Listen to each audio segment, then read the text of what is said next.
ତାହା ନିର୍ଦ୍ଧାରଣ କରାଗଲା। ତାପରେ ଯେଉଁ LRP କାର୍ଯ୍ୟକ୍ରମ ଚାଲିଲା ସେଥିପାଇଁ ସମସ୍ତ ଛାତ୍ରଛାତ୍ରୀମାନଙ୍କୁ ସ୍ୱତନ୍ତ୍ର ଏକ ପୁସ୍ତିକା ପ୍ରଦାନ କରାଯାଇଛି।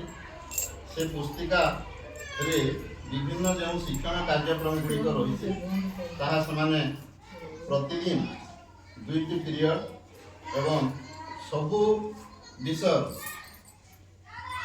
4ଟି ଲେଖାଏଁ ସାପ୍ତାହିକ ସେଥିରେ କ୍ଲାସ୍ ବା ଅବଧି ରହିଛି।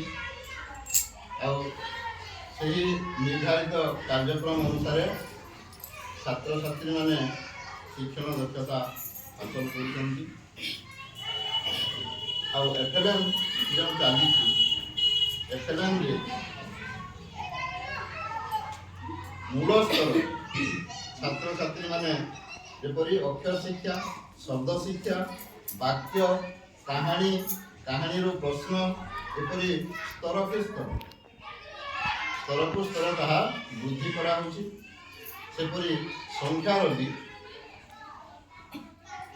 ଯେପରି 1 2 କରିକିରି ଗଣବାରଟା ଲେଖବାରଟା, ତାପରେ ସଂଖ୍ୟା ଚିହ୍ନଟ କରିବା,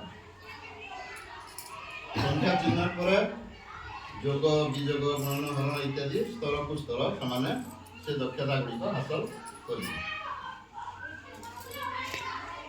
ହୁଏତ ଆପଣମାନଙ୍କ ମଧ୍ୟରୁ ଉଣା ଅଧିକେ ସେ ପୁସ୍ତକ ବିଷୟରେ ଜାଣିଥିବେ ବି, ଆଉ ଯେଉଁ ପିତାମାତା ଜାଣିନାହାନ୍ତି ସମସ୍ତେ ସେ ବିଷୟରେ ଟିକେ ଧ୍ୟାନ ଦେବେ ବୋଲି ମୁଁ ଅନୁରୋଧ କରୁଛି।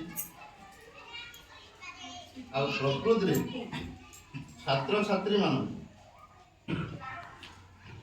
କେତେ ଦୂର ତାହା